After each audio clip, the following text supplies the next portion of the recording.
Lucas capítulo 4.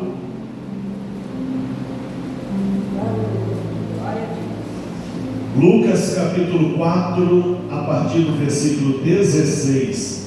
Jesus prega em Nazaré, é rejeitado pelos seus. Diz assim a palavra de Deus: indo para Nazaré, onde fora criado, entrou num sábado na sinagoga, conforme o seu costume, e levantou-se para ler. Então lhe deram o livro do profeta Isaías, e abrindo o livro, achou o lugar onde estava escrito: o Espírito do Senhor está sobre mim, pelo que me ungiu para evangelizar os pobres, enviou-me para proclamar libertação aos cativos e restauração de vista aos cegos, para pôr em liberdade os oprimidos e apregoar o ano aceitável do Senhor. Tendo fechado o livro, devolveu ao assistente e sentou-se, e todos na sinagoga tinham os olhos fitos nele. Então passou Jesus a dizer-lhes: hoje se cumpriu a escritura que acabais de ouvir.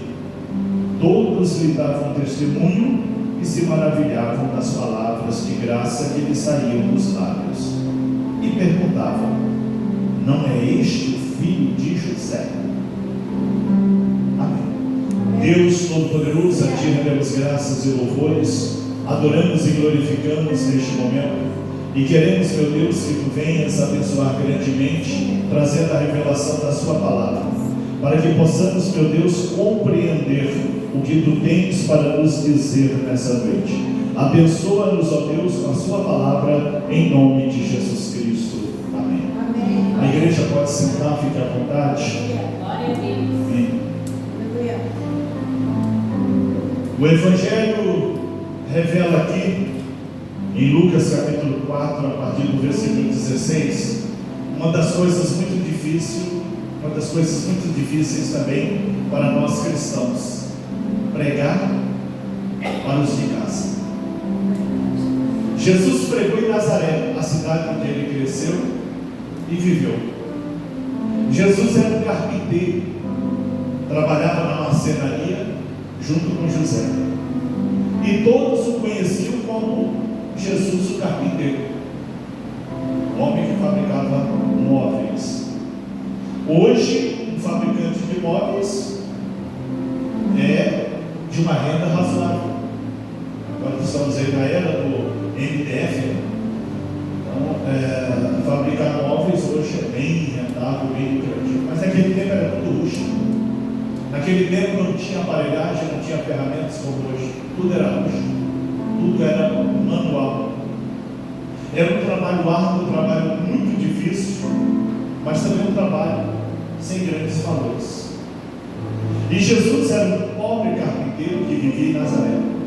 E nesse momento em que ele aparece aqui, nessa narrativa do Evangelho, conforme escreveu Lucas, ele entra na sinagoga. Ele era um judeu, e era costume nas sinagogas abrir o livro e alguém voluntariamente fazia a leitura, e essa mesma pessoa trazia a interpretação.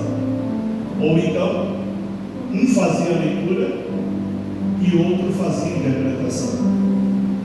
E Jesus abriu ali em Isaías, aonde fala a respeito da revelação do Espírito Santo dada a Isaías, lá no capítulo 61 de Isaías, aonde fala que haveria de chegar aquele que seria ungido pelo Espírito Santo para fazer a obra do reino de Deus. E Jesus se apresenta como sendo aquele que foi ungido pelo Espírito Santo para evangelizar os pobres, para proclamar libertação aos cativos e restauração de vida aos cegos, e para pôr em liberdade os oprimidos. E se revelou também como aquele que veio para pregoar o ano aceitável do Senhor. Causou-me espanto, porque como pode o carpinteiro ser essa pessoa? Causou espanto porque ali tinha primos de Jesus, amigos de infância, juventude, tinha parentes, porque era a cidade que ele morava, era o convívio dele, familiar, e o convívio social dele. E ele se revela como sendo aquele que o profeta Isaías revelou que viria para fazer uma grande obra debaixo de uma unção do Espírito Santo. Aleluia. Glória a Deus. Glória a Deus. Jesus se apresenta como aquele que foi ungido, e ali no batismo, quando João Batista batizou Jesus nas águas do Rio Jordão, conforme está registrado na Bíblia Sagrada, nos Evangelhos, consta que o Espírito Santo desceu sobre ele de forma de pomba, e não só isso, mas uma voz veio do céu e falou: eis aí o meu filho amado. Glória a Deus, aleluia. Nessa noite tivemos aqui o testemunho do irmão Mário, falando da voz que ele ouviu, chega a me arrepiar. Como é gloriosa a ação do Espírito Santo, como é glorioso o mover do Espírito Santo. E para que nós possamos fazer a obra do reino de Deus com decência, para que nós possamos fazer a obra do reino de Deus de uma forma correta, para que nós possamos fazer a obra do reino de Deus de uma forma que dê resultados espirituais, é necessária a unção do Espírito Santo. Glória a Deus. Por isso não cessamos de orar. Terça-feira é culto de oração.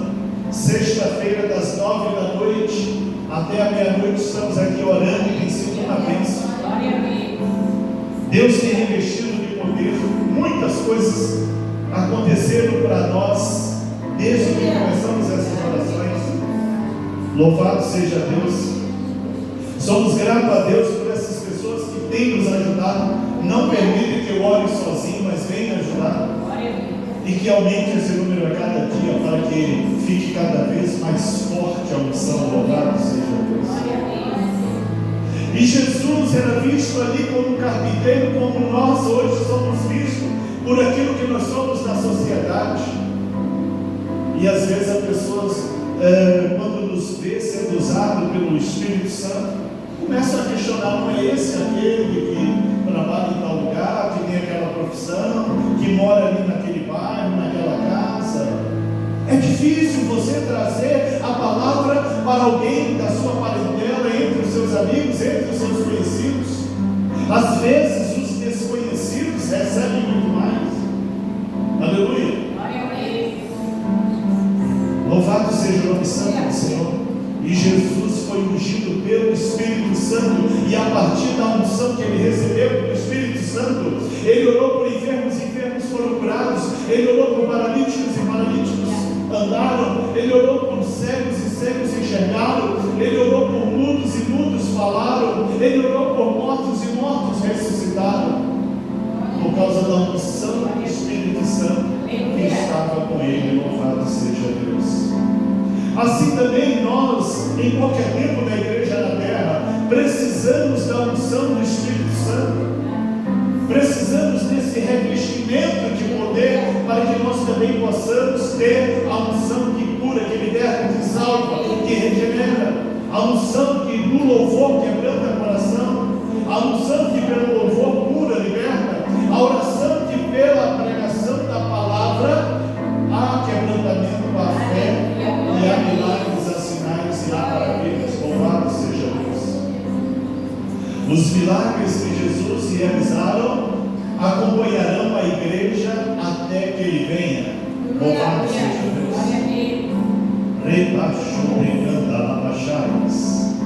Estamos vivendo em tempos em que as pessoas não dão crédito para Deus, para Jesus, muito menos para nós que estamos fazendo a obra. Estamos vivendo em tempos de uma incredulidade terrível. E isso é profético, porque a palavra diz que nos últimos dias seriam como nos dias de Noé. Noé estava lá fazendo uma grande embarcação de aproximadamente uns 200 metros de comprimento. Noé não era engenheiro naval, Noé não era construtor de nada. Era um homem que cultivava e apacentava no campo. E Deus fala com ele para fazer uma grande embarcação.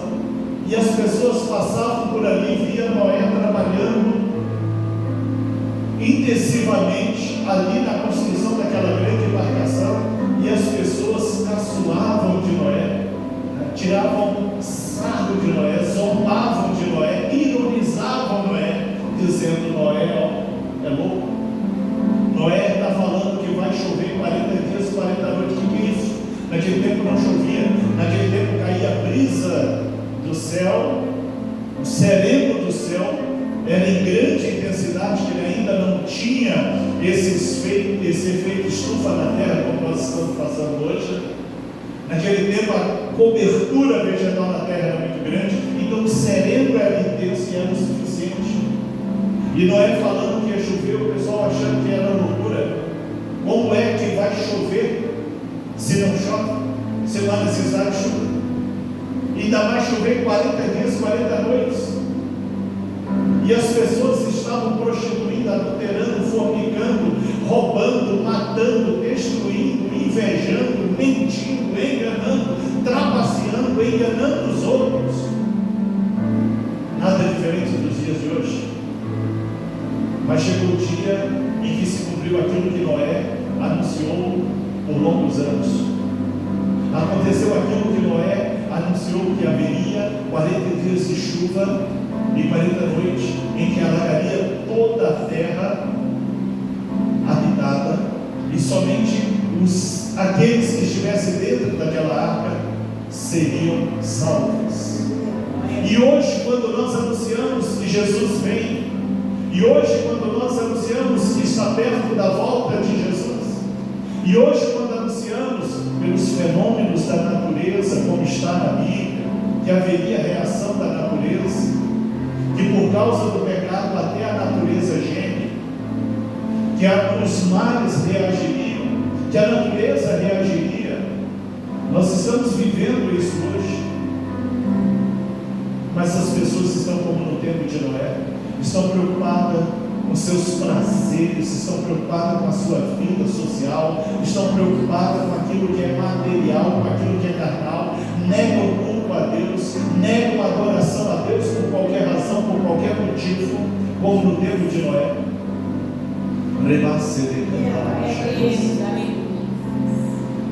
Ontem houve um grande ataque em Israel pelo grupo Hamas, que busca a libertação da Palestina. E eu tenho visto alguns cristãos aí orarem pela paz de Israel, porque é o fim. Não é o fim, ainda não é o fim. Primeiro a igreja vai ser arrebatada da terra, primeiro a igreja será tirada da terra, para que o reino do norte se junta com os reinos do sul e invadam Israel, e será uma guerra mundial, mas a igreja não estará mais aqui na terra. Louvado seja Deus.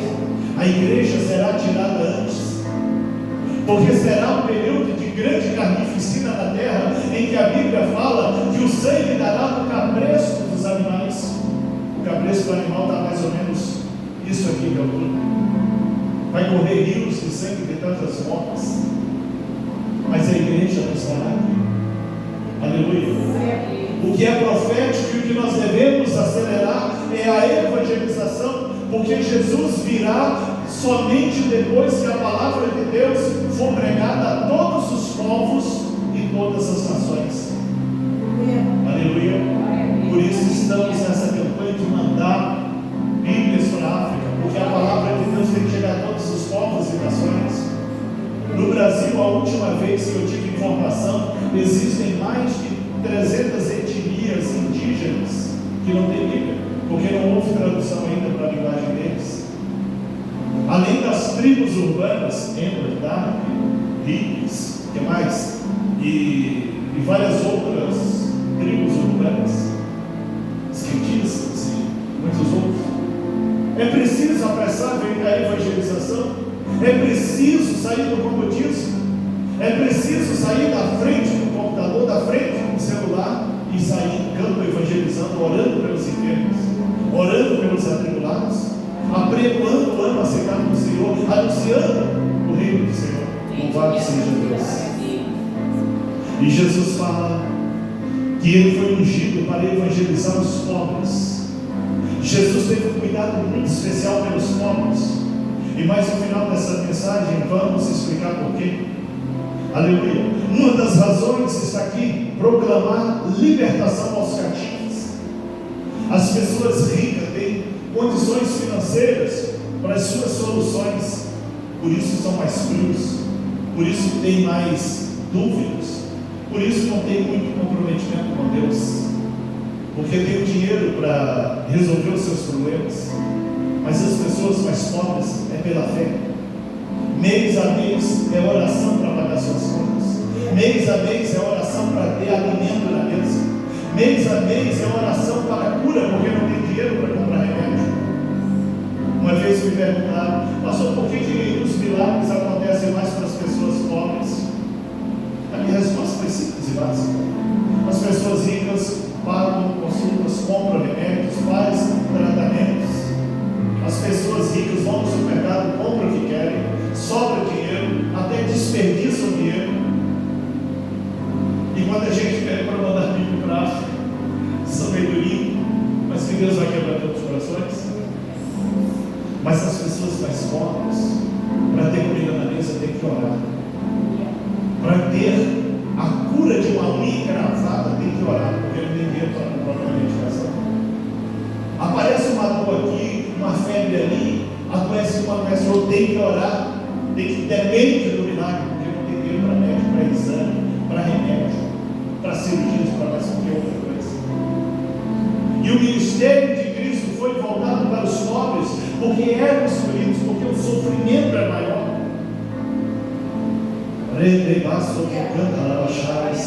Aleluia. E ele trouxe libertação aos que estavam cativos, aprisionados aos vícios. E aí entram todas as camadas sociais.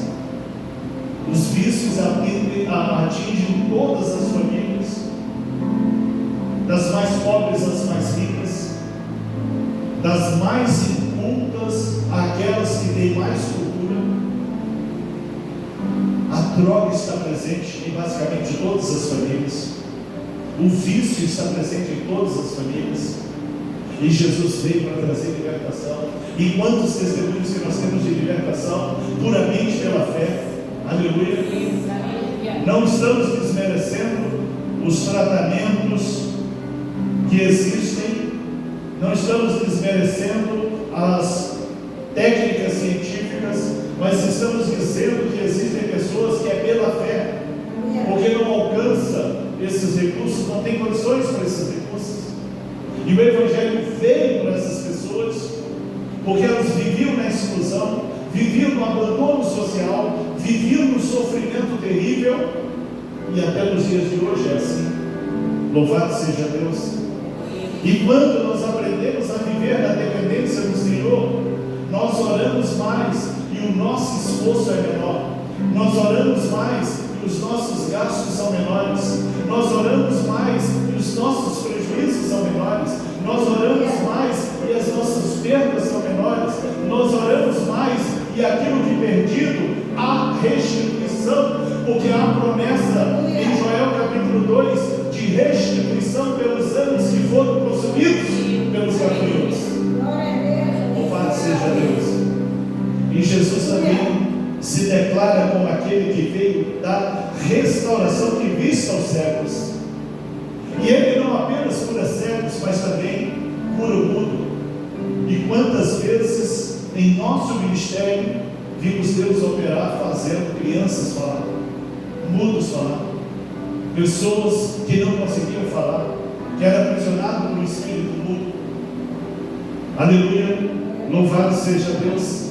E Jesus fala da restauração de vista aos cegos, mas ele também curou os enfermos de todos os tipos de doenças, de todas as naturezas.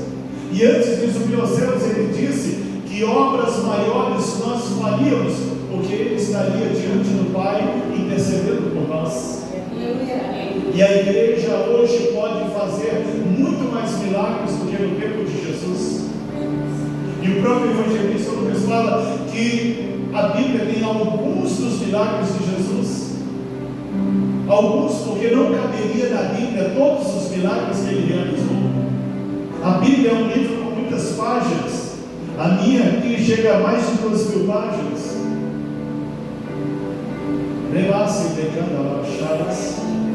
Então precisaria de mais e mais e mais páginas para narrar os milagres de Jesus. E Jesus se declara também como aquele que veio dar liberdade aos oprimidos. Quantas pessoas estão tristes? Quantas pessoas estão magoadas? Quantas pessoas estão feridas na alma, porque foram traídas, enganadas, trapaceadas? Quantas pessoas estão com a alma ferida, porque tiveram perdas consideráveis? Pessoas que estão em luto, pessoas que estão passando por momentos difíceis. Aleluia! E todas essas pessoas estão debaixo de uma certa opressão. Todas essas pessoas estão debaixo de uma tristeza muito grande. Mas Jesus, Ele traz também a libertação para essas tristezas profundas. Ele sara o coração ferido, Ele sara aquela alma ferida. Ele traz consolo para aqueles que choram. Ele traz alegria para aqueles que estão tristes. Ele traz esperança para aqueles que não têm perspectiva nenhuma. Aleluia. Louvado seja Deus. E Jesus também se apresenta como aquele que veio apregoar o ano aceitável do Senhor. E o que seria esse ano aceitável do Senhor? A Bíblia no Antigo Testamento fala a respeito do ano do jubileu. A cada 7 anos se comemorava o ano do jubileu. Naquele tempo do jubileu, as dívidas eram perdoadas. Quem tinha dívidas, elas eram perdoadas. Aleluia. E o nome jubileu, ele traduzindo para um português mais claro, seria alegria. A palavra jubileu representa uma grande alegria. E o ano do jubileu era o ano da grande alegria, principalmente porque os pobres que estavam endividados, que teriam que entregar suas esposas como escravas, que teriam que entregar suas filhas, seus filhos como escravos para pagar dívidas, eles celebravam com grande alegria o ano do jubileu, porque era o ano do perdão das dívidas, era o ano de que liquidava aquelas dívidas pendentes, de juro sobre juro, que ninguém suportava mais, que ninguém aguentava mais. E quando Jesus fala que Ele é aquele que veio apregoar o ano aceitável do Senhor, Ele não está falando de dívidas financeiras e econômicas, mas Ele está falando que o tempo da graça, que é o tempo da igreja na terra, é o tempo do grande perdão de Deus, é o tempo dos pecados perdoados, do fim da dívida de nós pecadores com Deus Santo. É o fim do tempo de uma escravidão do pecado. E Jesus veio para apregoar o ano aceitável do Senhor. Jesus veio para trazer o perdão dos pecados. E quando Ele fala que Ele veio para os pobres, trazendo hoje para o preço atual, havia um ritual de perdão dos pecados. E esse ritual dos perdão dos pecados tinha que levar em sacrifício uma ovelha cevada. Uma ovelha comum hoje deve estar em torno de uns 500, 600 reais talvez. Uma ovelha cevada, perfeita, sem defeito, pode até custar mais. Os pobres não poderiam dispor desse dinheiro. Os pobres não teriam esse dinheiro para comprar uma ovelha, para levar ela em sacrifício para o perdão dos pecados. A maioria dos rituais de purificação eram feitos com novilhos cevados, ou seja, novilhos gordos, novilhos sem defeitos. Um novilho hoje cevado, bem gordo para abate, para vender com frigorífico, deve estar algo em torno aí de uns 4 a 5 mil reais mais ou menos. O pobre não teria 4 a 5 mil reais para comprar esse animal e levar para o ritual de sacrifício. Os pobres morreriam por seus pecados. Os pobres morreriam sem salvação, porque não tinha dinheiro para comprar um carneiro ou para comprar um novilho cevado para levar em ritual. Por causa disso, Deus enviou Jesus para se fazer a última maldição de derramamento de sangue para o perdão dos pecados. Eu tiro por mim, por você, quantos novilhos cevados nós teríamos que ter matado para perdoar os nossos pecados? Quantas ovelhas cevadas nós teríamos que ter matado ao longo de nossa vida para perdoar os nossos pecados? Imagine então aquelas pessoas com menos condições. Imagine então aquelas pessoas que nada têm, morreriam em seus pecados. Por isso, Deus enviou o seu Filho para que se fizesse sacrifício em substituição a nós. E aquela morte ali na cruz do Calvário, aquele sangue que derramou naquela cruz, aquela carne que foi rasgada naquela cruz, foi para o perdão dos nossos pecados. E hoje nós vivemos um grande jubileu. E hoje nós vivemos um grande período que já passa de 2000 anos de perdão infinito de Deus. Aleluia. Desde a morte de Jesus naquela cruz, não se paga por perdão de pecado. Desde a morte de Jesus naquela cruz, não existe custo para a purificação dos pecados, porque Ele pagou esse preço ali naquela cruz. Já está pago. E aquele que crer que Jesus é o Senhor, aquele que crê que Jesus é o Filho de Deus, aquele que crê que Jesus veio em carne, aquele que crê que a morte dele na cruz do Calvário foi para pregoar o ano aceitável do Senhor, foi para liquidar com as nossas dívidas de pecados para com Deus. Esses que assim crê, aleluia, serão salvos pela fé, sem qualquer custo, sem qualquer pagamento. Basta ter fé, crer, aceitar e permanecer nessa fé. Louvado seja Deus. E Jesus se revelou como aquele que vinha para pregoar o ano aceitável do Senhor. E enquanto a igreja cristã estiver na terra, o perdão dos pecados já está pago na cruz.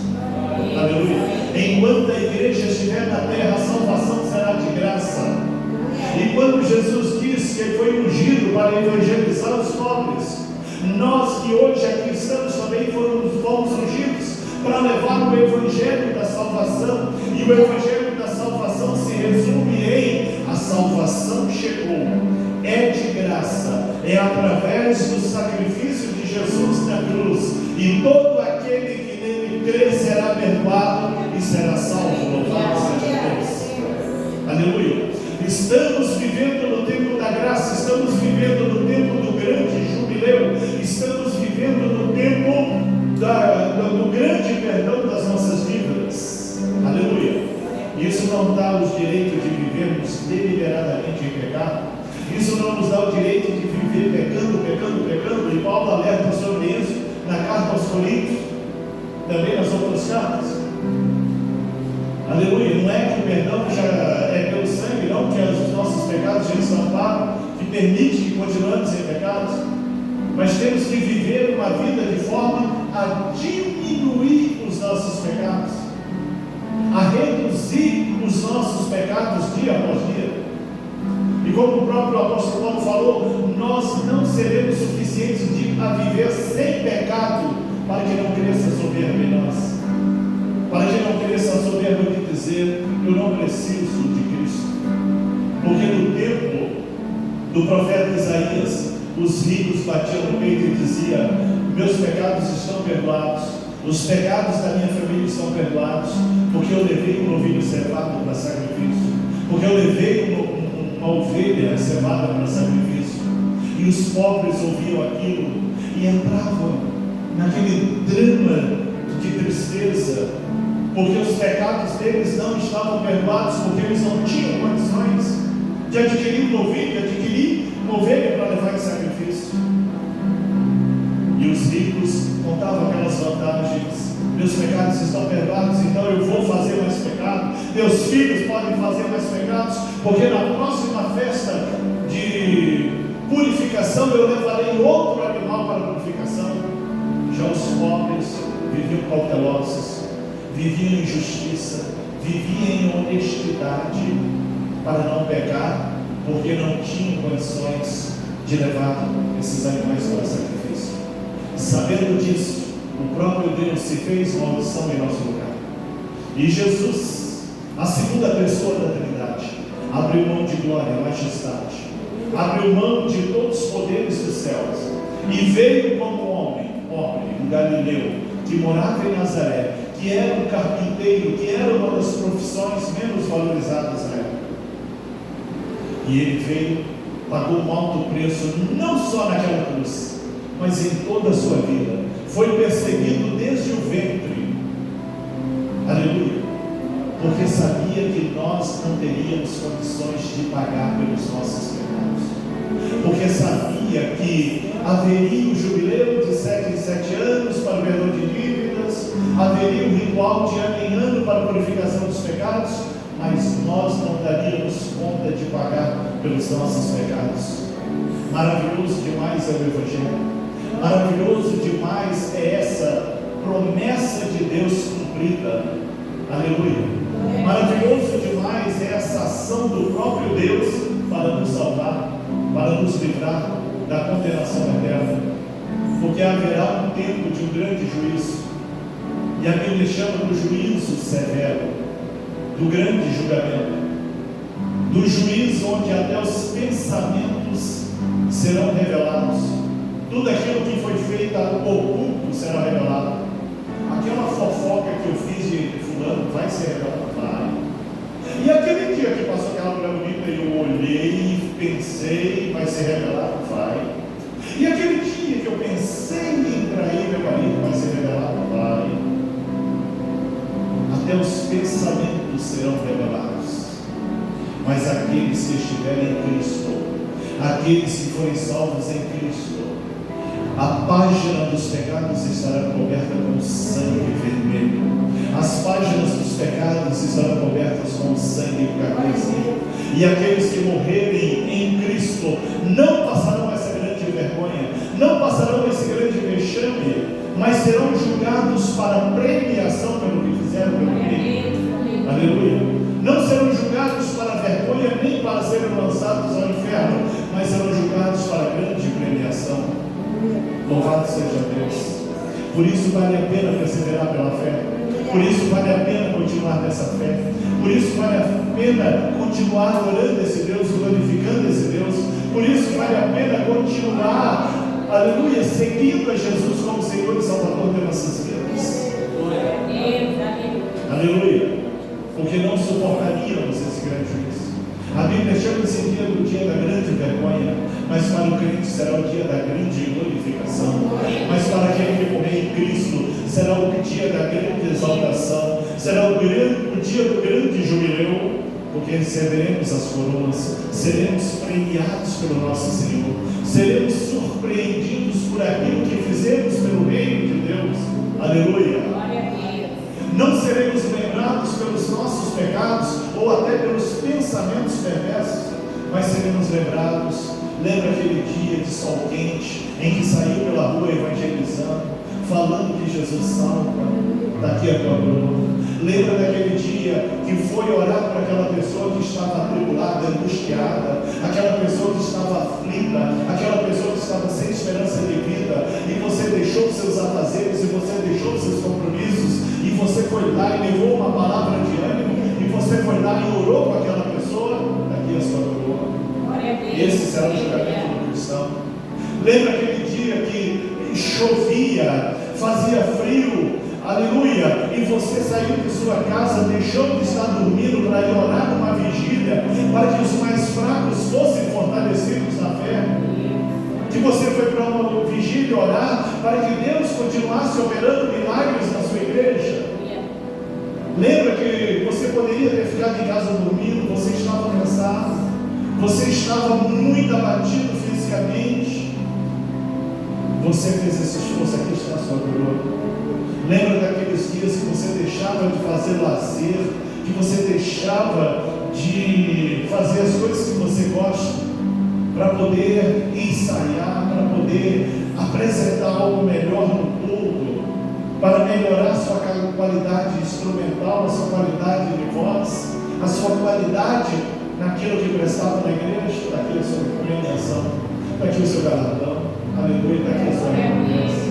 Louvado seja Deus. Esse Deus é tão maravilhoso que, além de encobrir os nossos pecados com o sangue inocente de Jesus, ainda providenciou para nós as coroas e os galardões, para que no tempo da grande vergonha não sejamos envergonhados, mas que os nossos pecados sejam cobertos e sejamos lembrados por aquilo que fizemos pelo Rei, por aquilo que fizemos pelo próximo, por aquilo que fizemos pelos menores, por aquilo que fizemos por aqueles que nada têm.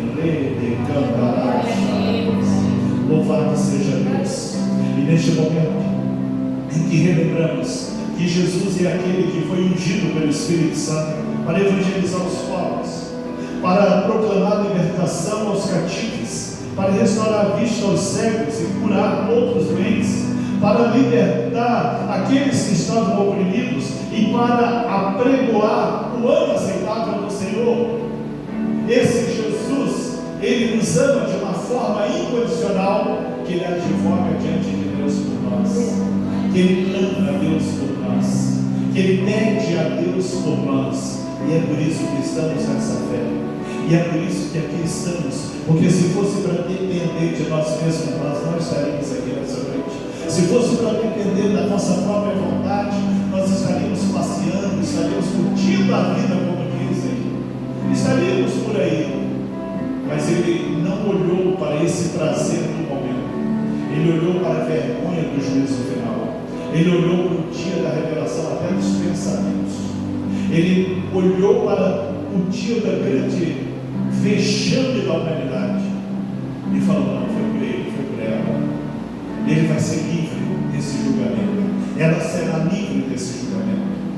Por isso devemos render graças e louvores a esse Senhor. Por isso devemos nos esforçar por esse Senhor. Por isso devemos buscar a unção do Espírito Santo para fazer cada vez mais, para fazer cada vez melhor, para cada vez mais nos colocar à disposição do Reino, para que não só nós, mas também muitos outros possam chegar nesse grande dia e ser coroado, e ser galardoado. Aleluia! Para que muitos, como nós, possam também se livrar da condenação eterna e viver para sempre no reino da glória, e viver para sempre no repouso do Senhor, e viver eternamente em glória. Não teremos mais esse corpo, mas teremos um corpo diferente. Não teremos mais essa fisionomia, pelo jeito seremos bonitos na eternidade. Louvado seja Deus. Não haverá preocupação. Irmão Mário e irmão Bené não terão barbearia lá, porque o nosso corpo será perfeito. Nós sabemos que vão crescer desordenadamente. Aleluia. A irmã Lenilson não vai ter o trabalho de manicure lá, porque lá já teremos as nossas unhas perfeitas, as sobrancelhas serão perfeitas. Aleluia, porque teremos um corpo de felicidade, teremos um corpo abençoado. E o que eles vão fazer lá? Estarão governando com Cristo, estarão servindo a Cristo, estarão trabalhando juntamente com Cristo, num trabalho que não cansa, num trabalho que não dá fadiga, num trabalho que não é desvalorizado, num trabalho que não passa por qualquer humilhação, mas um trabalho que tem apenas a glória, o louvor e a adoração ao Senhor. Louvado seja Deus. Que o Senhor continue nos mantendo nessa fé, que nós possamos continuar anunciando o reino do Senhor até que Ele venha, que nós possamos continuar anunciando o Evangelho da salvação até que Ele venha, que possamos anunciar para aqueles em tempo e fora de tempo, para qualquer pessoa, para qualquer lugar, que possamos anunciar: Cristo veio e providenciou a salvação, e um dia Ele virá, e os mortos ressuscitarão primeiro, e depois os que estiverem vivos também subirão com um corpo glorificado. Louvado seja Deus. E viveremos para sempre no repouso do nosso Senhor, e não haverá mais medo nem tristeza, e não haverá mais angústia, e não haverá mais desespero, e não haverá mais ranger de dentes, porque a glória do Senhor será completa em nossas vidas. Não haverá mais pecado, porque Satanás e os demônios estarão aprisionados. Não haverá Porque as pessoas perversas que induzem os santos ao pecado estarão com Satanás no inferno e estaremos separados definitivamente. Estaremos separados definitivamente para a glória do Senhor. Louvado seja Deus. Salvos em Cristo Jesus para a glória do Santo nome. Amém. Fique de pé e oremos. Aleluia. Deus